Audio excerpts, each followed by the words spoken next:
Hello, culture keepers. I'm Gabriele Chiapparini. Welcome to Small Photobook Cult. Trump, Colorado is a visual meditation that juxtaposes the ghostly remains of a small, forgotten Colorado ranching settlement named Trump with the cacophony of the modern political era. Through photographs, oral histories, and poems, the book transforms a quiet relic into a mirror reflecting on the nature of change, association, and the enduring weight of a shared name in a time of national tumult. Welcome to this new episode of Small Photobook Cult. We are here with Jake Knapp. Hello, Jake. I'm really glad to have you here today. Oh, thank you for having me. I received your book. I watched it, or I think it was like weeks ago, like 2 months ago, probably. Yeah. And I was really impressed by all the small attention that you put in the object and in the project. Oh, thank you. So we can start introducing the project if you want to speak about that. Yeah, so project's called Trump, Colorado.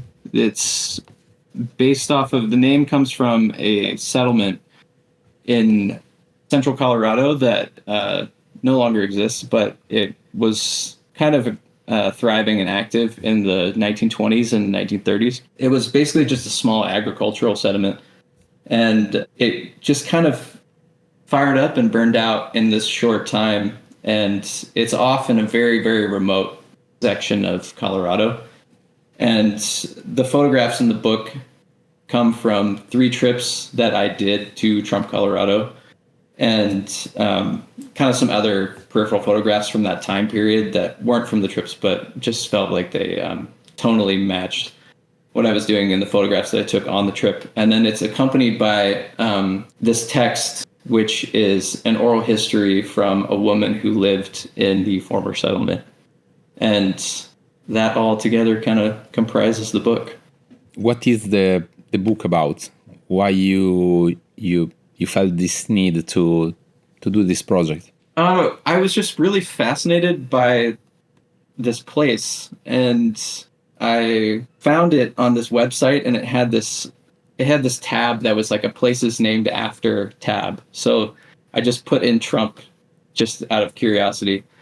And there was a couple places that showed up, but this one seemed the most interesting. It had a Wikipedia page, and I went to the Wikipedia page and it said, Trump, Colorado is a ghost town in central Colorado. And it kind of went on and went on a little bit, and it sparked my curiosity. And I was fascinated by it because it is really like the exact opposite of the person that it shares the name with. It's just so isolated and alone. And if you read the oral histories from people's experiences there, they're very earnest and very kind of innocent.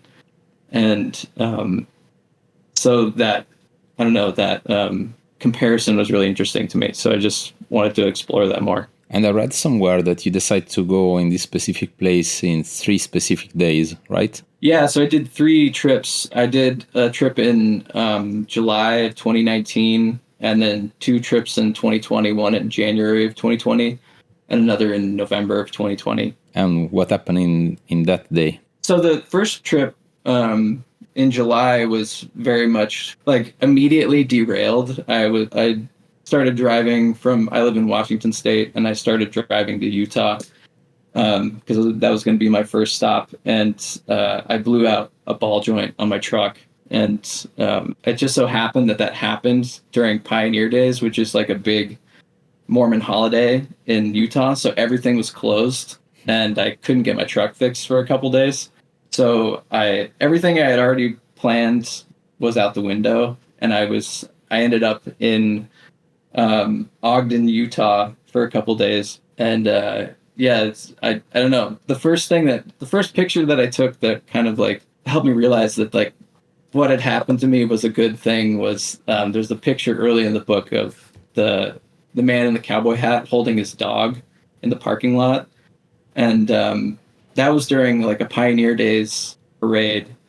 And that day, and then the following days that I was stuck in Utah, I think really like set me off in a different direction than I was intending. And I think that ended up being a really good thing because it just like kind of let go of expectations immediately and started moving in a completely different direction. And yeah, like in hindsight, I think it was the best thing that could have happened. So it kind of pushed my whole schedule around and kind of made me just be a little bit more present and not have to worry about, am I going to be in this place at this time? It just kind of immediately was like, nope, you're not going to be in that place at that time. So just kind of go with it. And I think that was really valuable. And then the January trip, I ended up going during the first impeachment trial, and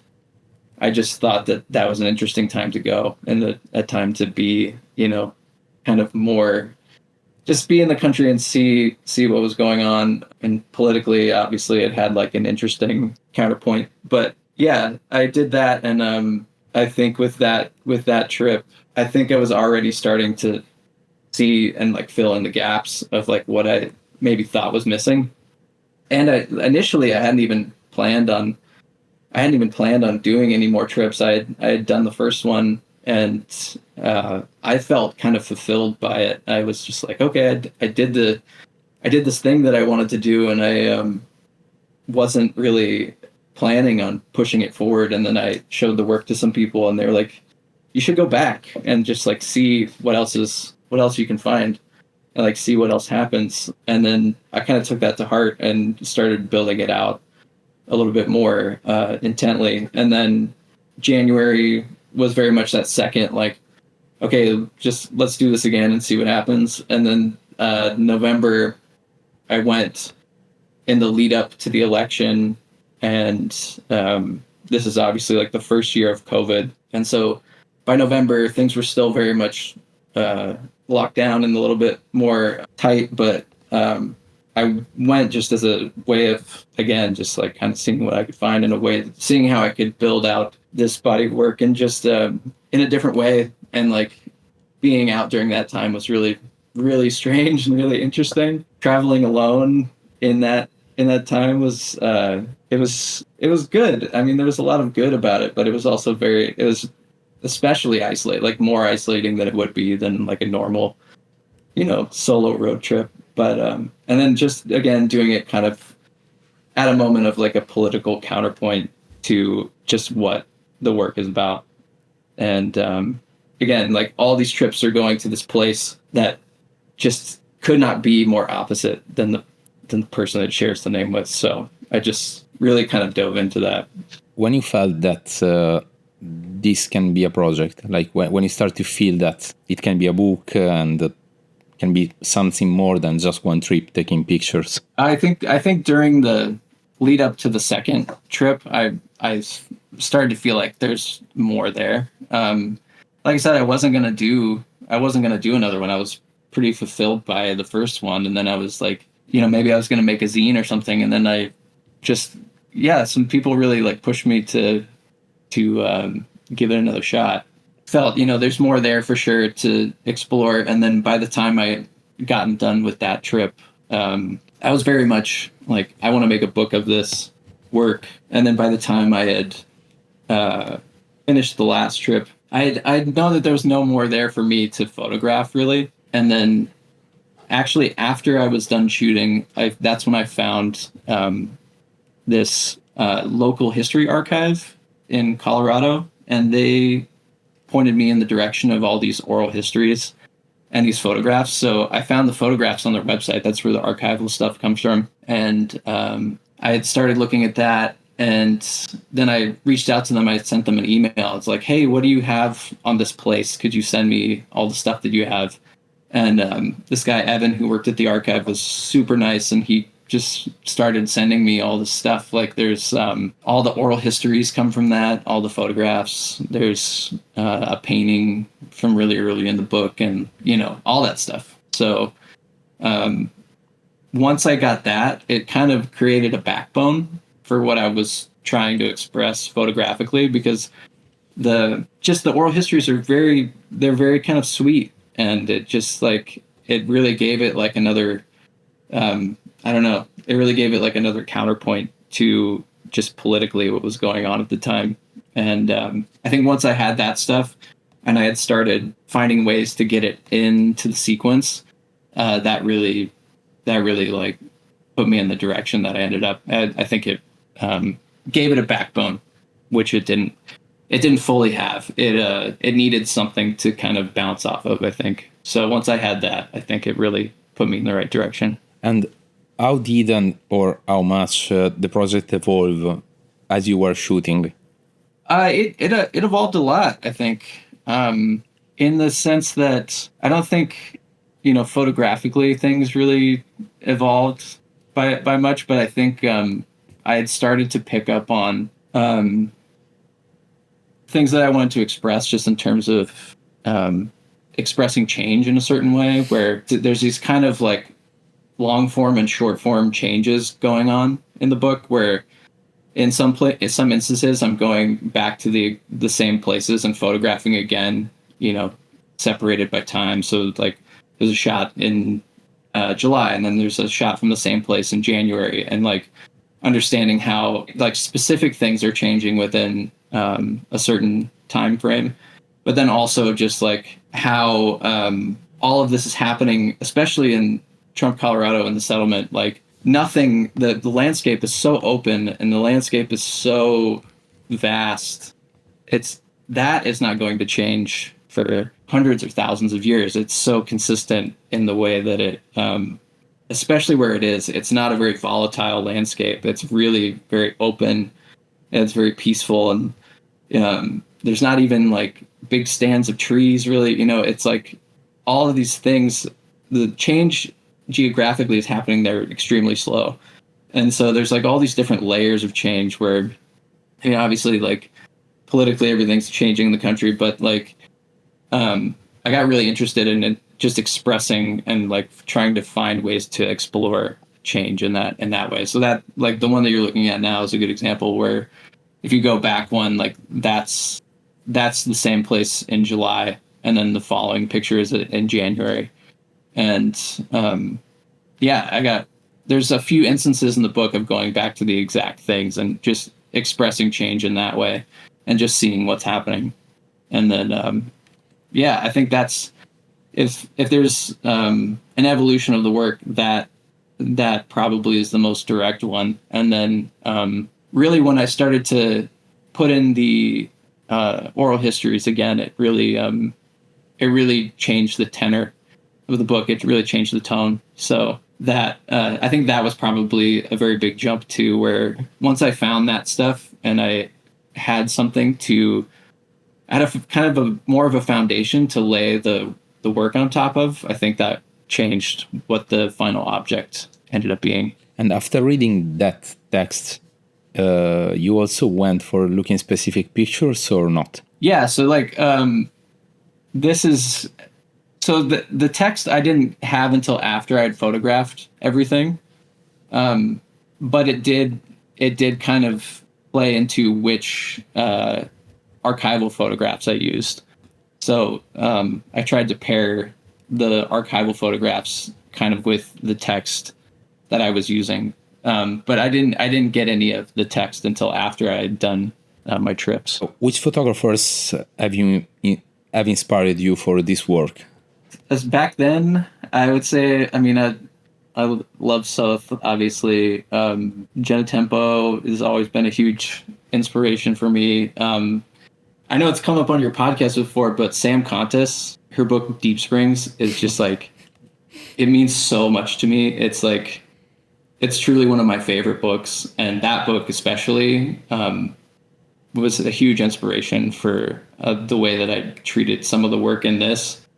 Yeah, I think those three are at the time, especially like I remember before I did these trips, it was like I had just seen Deep Springs and like it was really present in my mind when I was photographing. But yeah, they were a huge inspiration for me, for sure. Yeah, but there is also a lot of I think it's you was able to find probably something in between these three photographers, because I don't feel too much no one of these three photographers. And at the same time, I can understand why you said these three names. There is a kind of formality in your pictures that is really in between all these photographers, but really it's not a copy of no one. Oh, thank you. Yeah, I think I had started really kind of, especially this time, I had started kind of working in a slower way than I was before. I had been doing a lot of like almost like street adjacent photography for a very long time. And then this was like almost my attempt at like slowing down, which was mostly unsuccessful. Yeah, I got very hooked on movements too. I started shooting with like this like kind of this like rail system that works with the GFX. And it gave me movements, which I hadn't had in a really long time. Like I hadn't shot any large format in a very long time. And so to be able to do that stuff digitally was really inspiring. And like I was seeing the work that Mark Power was doing too, where he works in this kind of like, it's like large format digital almost kind of way. And yeah, just seeing the types of images that he was able to get where you're maintaining a lot of like formality in the lines and like keeping things like almost like straight and locked off and like using a lot of rise and fall on images and stuff. Yeah, I started kind of implementing a lot of that into what I was doing.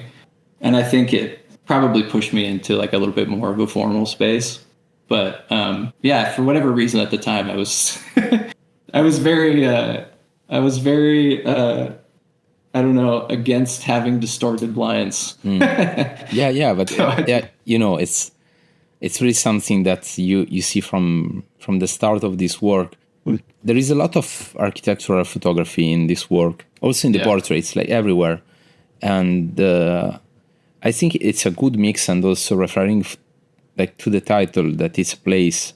It's look like a you know, an exploration, but that you made with really a kind of methodology. Yeah. I don't know if it have any kind of sense. Sorry again for my English. No, totally.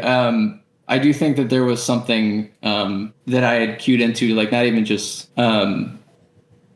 emotionally, but visually, like that I wanted to have these kind of like stoic representations of things, but also be able to have some looseness within that. And I think there's a few moments that are a little looser that I think are really valuable. And but yeah, I do like I think by not incorporating a lot of a lot of action and like a lot of looseness, I think it adds to what I was trying to do, just because everything then and now, especially, everything is so like active and it feels volatile.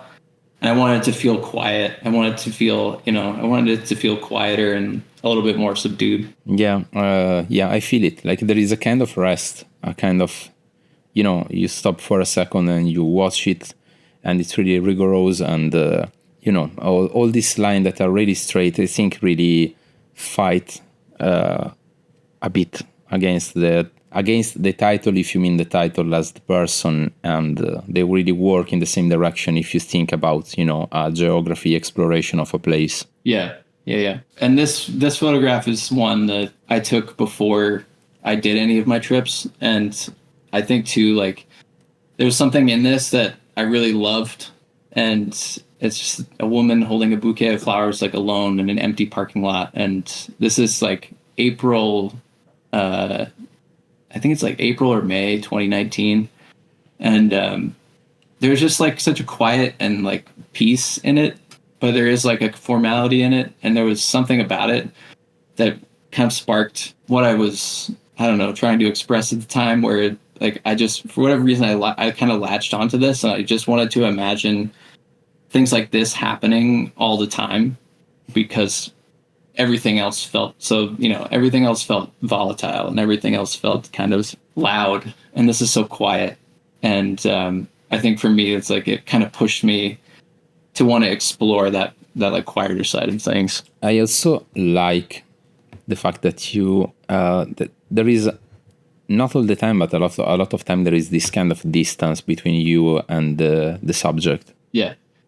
I don't really, I've never been someone who takes like kind of traditional portraits. And I think that's part of the distance there is like probably too that I'm a little bit of a shy person. Like I'm not the most outgoing of people. So I think that distance kind of comes from not wanting to encroach on people's space too much. But like, but it is me also like trying to get closer to things because a lot of my work is landscape based and like, I feel like that's probably where I'm the most comfortable and like I feel like out in these open spaces and like I can really like connect with that. And then when I connect with people, there's always like that kind of like distance, which I think is I think there's something about it too visually that I think drives it a little bit. I like having people in space. I like having people in the spaces that I've come across them in. And, you know, I think there's so much information to be gained from that. And, yeah, I don't know. I've always just kind of been drawn to photographing that way. I don't think I'll ever be a scoot Matt, like just taking glorious portraits of people up close. Who knows? We change all the time. So it depends. Yeah. But I love, yeah, there's something about the distance that I like. Especially with something like that, where it's like that parking lot just feels so strange and it's so minimal, but kind of abstract in a way. I think there's just so much you can dive into in a space like that. And so I just kind of love adding that in. Yeah, I agree. At the same time, I really appreciate that kind of photographer that are really able to create really close portrait of people. Oh my God, yeah. And I would love to be able to do that. Yeah, but I think it's for me. It can be tough. It's not that I feel like I connect with people easily, but there's something about being so close and photographing so close that for whatever reason I've just never been able to do. But I don't know. No, it's quite tough. I think as we said in the episode that we recorded with Tim Carpenter, like. I think you really you need to reach a point where you feel yourself comfortable, you know, doing that kind of pictures, especially like portrait, because there is this interaction with someone else that it's quite tough. Yeah, no, absolutely. What kind of images were you looking for, and also what kind of images you were looking for during the editing? So there are two questions. The first one is during the shooting, and the second one is during the editing. I think during the shooting, I kind of shoot just intuitively. I wasn't really looking for anything specifically. I think one of the only things I was looking for specifically is something like this, where it's kind of expressing change through national symbols, but not trying to do it in like a very overt way. But like the flags and then like the McDonald's picture and later on, you know, I mean, that's just so quintessentially American. It's just, it's kind of hard not to like get a couple of those in this, especially it's something that's referring to a specific moment. But mostly I shoot intuitively and I just kind of have an idea of where I'm going and where I want to be in space. Like, you know, I drive a lot. I drive far distances a lot. And sometimes sometimes when I'm photographing, I'm just hopping out on the side of the road or it's just the town I end up in that night. Or, you know, sometimes I'll set like a specific thing that I want to go to, but those are mostly just endpoints so that I can find something along the way. And then in the edit, I mostly just try to edit for an emotional tone. I wasn't really looking for anything specific in the edit, just something that felt like it hit the right notes emotionally that I was going for. Was this project a book from the start, or the idea of the book came later? No, the book didn't come until after I had showed the idea for the book didn't come until after I had showed the work to people after the first trip, because like I said, I was pretty fulfilled, and I was honestly probably just going to do like a zine of something, and put that out. And then, yeah, once I had done the successive trips, it became clear to me that I wanted to do a book. Yeah, also because probably a zine, it was, I don't know, a huge zine in the end. Yeah, well, yeah. It would have just been the pictures from July, so that would have probably been, probably just like, I don't know, 25, maybe 30 pictures or something. So it wouldn't have been huge, but yeah, I think it wouldn't have been crazy. But And so, yeah, a zine of this size would be not even functional. no, not at all. So what happened? Like, you thought, okay, this one is going to be a book. And then you decide just to self-publish in some way. Yeah, so I had been at Chico Review, and I had the first time I went was 2019, and I came back in 2021, and I was talking with Jesse, and he was a huge proponent of me self-publishing, and he kind of gave me the kick in the ass that I needed to do it. It's like, you're already kind of doing everything. Like I had a design that wasn't this, but it was in the same vein. And he's like, you're sequencing the book, you're editing the book, you're designing. Like, why don't you just do it? You're doing the work. So I kind of took that to heart and just decided to give it a go. And then from there, it kind of kickstarted, I don't know, my desire to do like a small imprint that I could also put out other people's work with. So this is the first kind of step in that where, I got my book together, and now hopefully I can get some other ones out the door. So, but yeah, this is, I have to say, if you have the ability to do it and you have the want to, self-publishing is super fulfilling, and I can't help but recommend it if you have the time and the means to do it. It's really truly, like, for me, it's one of the most fulfilling experiences I've had photographically, for sure. Was you also scared or not about the fact of, starting? Oh, of course.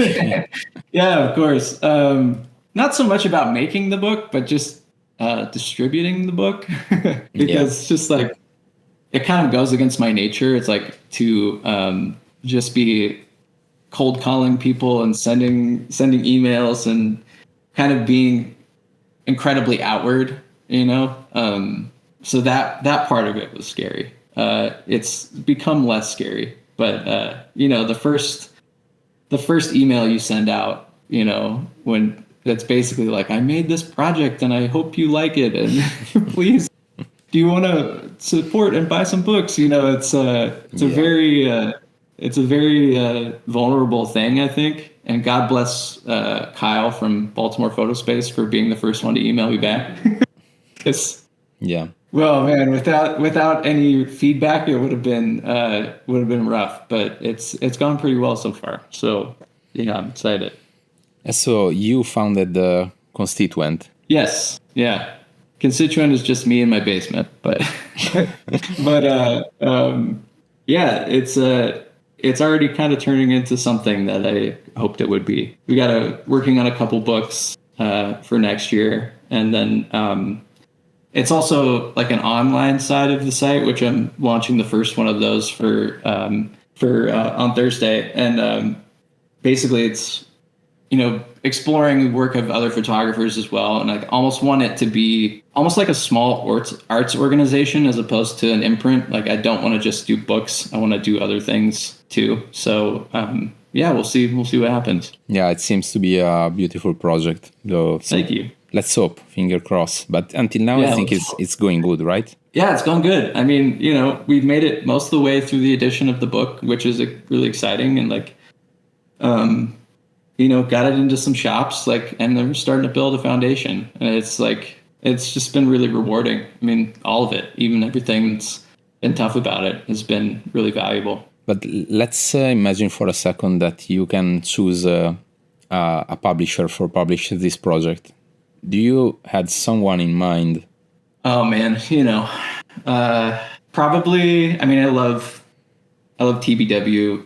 I'm fascinated with their production. I think they like Paul just does like just incredible production on books, and TBW would be one. You know, can't always love the Trespasser boys. They're the best. I'd go with my buddy Jesse, you know, charcoal, but we'd probably butt heads too much. But also, yeah, I don't know. At the same, something like that, or like probably like one of those, you know. yeah, it's always a bit weird because you know, you are producing a new work and you start thinking that it's going to be a book, and then you start thinking about who can publish this project, and of course, like, not all the publisher fits with your project. To say, you know, my project, the project of someone else, like our projects, and so you start to understand which one can really, you know, complete the circle, like which one can push this work out. And I understand why you said that names, especially I think TBW. Or like Gnomic. Gnomic would probably be a good one too. Could be. I really love Jason's Coxwold work as a photographer, but also as a publisher. I love it so much. Like, I think all the books are really so good. Yeah, there's that one. I mean, there was Knives that came out, and then what was the one that he made a really small edition of? Not to go completely off topic here, but I was fascinated with that book, actually, and that was one that I didn't mention earlier, but it was kind of hanging around in the back of my mind. I think it was called "You Were Right All Along." Let me look real quick, because I had looked at that and it just seemed so fascinating. Yeah, the production of it, like I miss it so many. Printing it on like a laser printer and doing all this, like that's one that I was looking at a lot at that time. Jason Coxwold's "You Were Right All Along." If you haven't seen it, it's worth even just looking at the photos on the website, because it is really a fascinating object. Yeah, and it's super sold out. Yeah, it's very, very sold out. It's very sold out from like a while, and I found a copy somewhere, but it was too expensive. It's a pity, because I really would love to have that book. I think he only made like 25 or something. So yeah. No. And so, Jake, did you work to the sequence and the selection alone, or with someone? I was mostly me on my own, and then I got some feedback from a couple people like pretty late in the process. But it was mostly me. I honestly probably could have used a little more feedback earlier on in the process. But that's kind of how I work. I like to kind of, you know, go on my own for a while and see what I'm drawn to, and then kind of get the feedback later on in the process. Not like at the end, but, you know, like at least at the halfway point, where I like to express the idea that I have and try to do it fully. And then you think you've done it fully, but you've really only done it halfway, you know? Yeah. So I try to work that way, where it's like I'm trying to fulfill the urge of like expressing the whole idea, and then seeing, you know, where I'm hitting and where I'm not. Yeah. Can you take us a little bit inside your brain during this process of sequencing? How did you work on that? Yeah.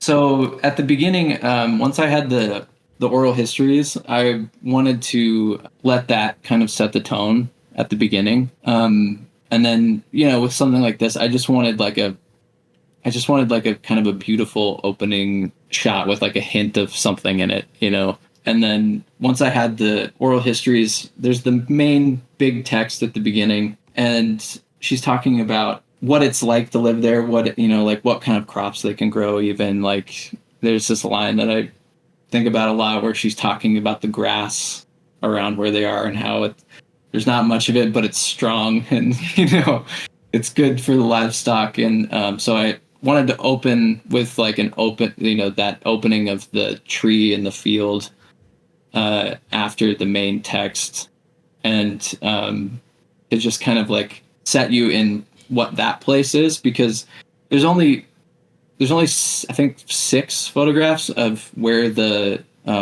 settlement actually is. The rest of the photographs in the book are going to and from there.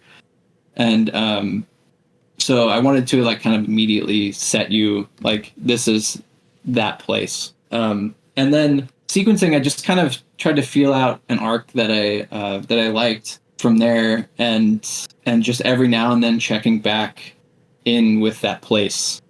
And so kind of like building up a certain section and then having a break with some text that can kind of keep you back in mind of like what that place is. And then very, seldomly, like some of the text will cue up like themes that are coming in the book, mostly later. Like, and yeah, I just tried to work that way, but I tried to mostly get a sequence of images that I felt strong about. And then I was working the text in and like adjusting from there so that it would kind of, it's never too abrupt that you're landing in the text space, and that when you leave that space, it's never like, a completely different world. You're kind of, I'm hoping that you enter the space softly and kind of leave the space softly. And so there's no real, jarring moments there. And that was basically it. And then at the end, I really wanted something that kind of acknowledged what was going on. Like, it seemed crazy then, and it's just fucking crazier now. And so this specifically, I was really fascinated by. This is like from a geologic memoir of the area, and they're talking about the rock that they found there, and then they gave the name Trump conglomerate after the settlement. And so it's this description of like Trump conglomerate, but it's, you could do with that what you will, and how the name is thought about now. And so like I had these extra things at the end that felt important, but they didn't feel like they were part of the main sequence. So I just wanted to put them in the back and just give some acknowledgement to what was going on, but also not really affect everything that you've experienced up to that point. Yeah, so you decide to put in the end. Yeah, but and then physically in the book too, it's different. It has a different feel. It's on a different paper stock, so it's amazing. I love so much that this paper of this part. I think it's an incredible paper. You have to. I know. Tell me the name because I love it. Beautiful paper. It's called Soko paper. Mm-hmm. And I think the back is the 85 GSM, but it's like a thinner paper stock, and it's almost like velvety. There's something almost like velvety to it, and it's but I want that stuff is so separate. I wanted it to feel different too. I wanted it to just not even feel like the majority of the book. I just wanted it to like have it's in some ways it's more precious, but in other ways it's less. It's a thin paper, and it's kind of easily damageable, but it's it is. It's true. Yeah, it's really soft, and you can really feel that it's super delicate. But I also liked a lot the aspect that you decide to put this, that I think is still geological maps or something like that. Yeah, it's from this so much. It's from the same geologic memoir that I found.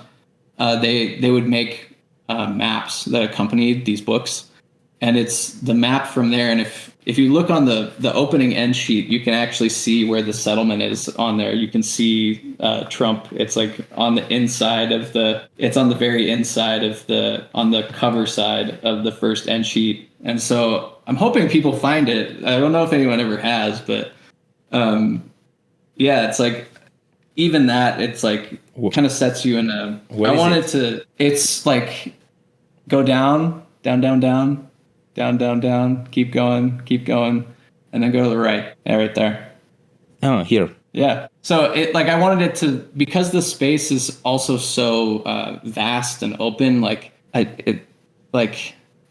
really love these maps. I think they're so beautiful. And I like that it kind of set you in a geologic space, not just like in a, I don't know, almost like hypothetical space of a place that, you know, most people will never go to. But it, like, I like that there's like actually a physical representation of it too. And yeah, like I said, they're so beautiful, these maps. Yeah, and they're like amazing. they're so detailed, and the colors are incredible. And yeah, it's just, I kind of love a wild end sheet too. So it's like, yeah, this is perfect. This will work. And speaking a bit more about the book itself, the object is very, very well made. The cover looks like a cross between leather and velvet. And at the end, as we said, the texts are, you use this super lightweight paper that is amazing. Can you tell us a bit more about how you work on this design part? Yeah, I knew that I wanted a leather cover book. I didn't really settle on a soft cover until talking to a few people. It's like, yeah, like a soft cover would actually be really great for this, and I'm really glad that I did that. I just wanted the object to feel more delicate because I feel like the work is trying to be more delicate than the time it's from. And so I wanted to express that materially as well. And then, yeah, just, you know, I was going through the samples that the printer was sending me, and it was just, when they sent me that leather, I was like, I've never felt a leather. It's a synthetic leather, and I've never felt a leather softer than this. Yeah. It was like, it was so crazy. Just even when it showed up, I was like, this is just such an incredible material. So I pretty immediately went with that. And like, I knew I kind of wanted, I wanted something that just, yeah, it had like a delicacy to it that can communicate some of the themes in the book a little bit more effectively. And like, you know, it's on a warmer tone paper. The uncoated papers that are in it are also very warm and very soft. Yeah, I was just trying to drive an emotional response in some way. And then also, you know, I love books, and I look at books all the time, and I just try to keep like a running catalog of things that I like. And, you know, I think with this, it, yeah, there's a lot that came from other books, you know, like, yeah, there's just so much that came from other things that I've seen. And it's, yeah, I think that's really important to kind of take note of the things that you like, and then if you can, implement them in what you're doing. Yeah. And what do you hope viewers will experience looking at this project? No, I think with this work, I wanted to express that even though like the situations and the these like political environments that we're in, which are just getting worse, like there's a lot of things that are really terrible about this current situation that we find ourselves in, but just that there are also these like beautiful and quiet and sweet things happening too. Like it's not just, it is much more dire now even than it was then, but I think that I wanted to express like a sweetness that is still there, and I want people to experience that in some way with while still being cognizant of like the changes that we're experiencing. So I wanted there to be like a sweetness and a mystery with like an undertone of the things that we can't escape in our daily lives, you know, like, but trying to put a little bit more focus on like the quiet things. Do you have a specific music that you suggest to listen watching this book? I was thinking about this a lot, and you know, I think one that's good, that, and it's mostly just because it's what I'm listening to now, but I don't know, like some Willie Nelson record, Phases and Stages, Redheaded Stranger is probably good. Something like that.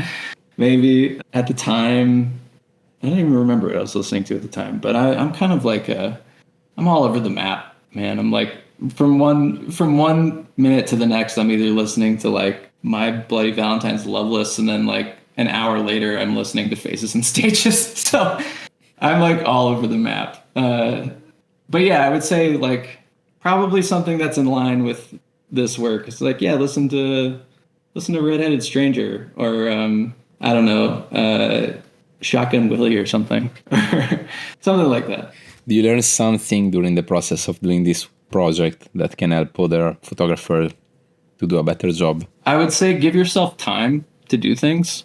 Don't put any, the less you can put any time restrictions on what you're doing, I think the better. Some things are good to have, but you know, anything that can keep the motivation for you is good. But I was relieved of a lot of stress by not setting end dates with this. Like, you know, I spent a really long time at the printer, like over a year with this. Like, and that wasn't because, you know, that's how long it took. It was just because I wanted to give things time. Like I wanted to get samples in and sit with them and be like, I like this, you know, and really like a week later, 2 weeks later, be like, yes, let's move forward with this or whatever, you know. And the less you can restrict yourself or add to the pressure of a specific end date, I think the more beneficial it will be, because stuff's going to come up that just you can't control. Like I remember when we were printing this book, like they had a massive rainstorm where the printer is, and the humidity was just like off the charts for a really long time. And like that Soko paper in the back of the book, it had warped before they were going to print. So they're like, hey, we can't print until this paper dries out and, you know, and just is not warped anymore. And, you know, it may be a few weeks. And it's like, okay, you know, like, because I didn't have anything to worry about from a time perspective, I could let that happen and not be stressed out by it. So like stuff's going to come up, things are going to happen. And like, I think the more that you can give yourself flexibility, the better. But I agree, especially, you know, in these days that we are constantly running. So yeah. And the very, very last question, can you suggest us some book and photographer to invite here in the podcast? Yes, I was thinking about that, and I listened to some of the other ones that you had mentioned. I hope this one hasn't been brought up, but Jennia Friedland's Entrance to Our Valley, that is just like an unbelievable book. And I've been thinking about it a lot lately, mostly because I've just been doing work that's a little bit more close to me. It's more, I guess, like familial, and like, you know, it's more based on a very close space to me. And her book expresses like that word, like that thing in a very beautiful, beautiful way. And I love the design in the book. It's like on this beautiful, thinner, uncoated paper, and like the sizes are kind of amorphous. They kind of like change page to page. There's no real like set, there's no real set size to anything, which I really love. And the paper's so thin that you can see the image, like the outline of the image that's coming next behind whatever you're looking at. And so you see that change, which I don't think would be as prevalent if it were on a thicker paper stock. So I love that book. And if you can talk to Jenny, yeah, I think that'd be a good one. I never saw this book, so I'm really curious now. I'm gonna have to check for it. It's a beautiful, beautiful book. It's from TIS. Hold on, I have it right here. I don't know what this is. I have the second edition, but I think it's still around. But it's incredible work. You should definitely check it out. I will do. It's a promise. Also because if you said that it's good, starting from your book, so I think it's probably... Well, this book is like something to aspire to. It's really, truly beautiful. So... Okay, thank you so much, Jake. It was great. Yeah, thank you, man. I really appreciate it. And I appreciate the interest in the work, and it's been fun. Yeah, it has been. It's true. So, see you soon with your next project or with your next books published by Constituent. Yeah, I don't think anything from me is coming out for a while, but we've my buddy David's book through Constituent is coming out sometime next year. So that's the next one. And then we got a couple more in the works, but who knows when those are coming out. But yeah, there'll be stuff coming. Let me know. Will do. Okay. Goodbye, Jake, and goodbye, everyone. Thank you so much. See you soon. Thank you, man. It's been fun. Ciao.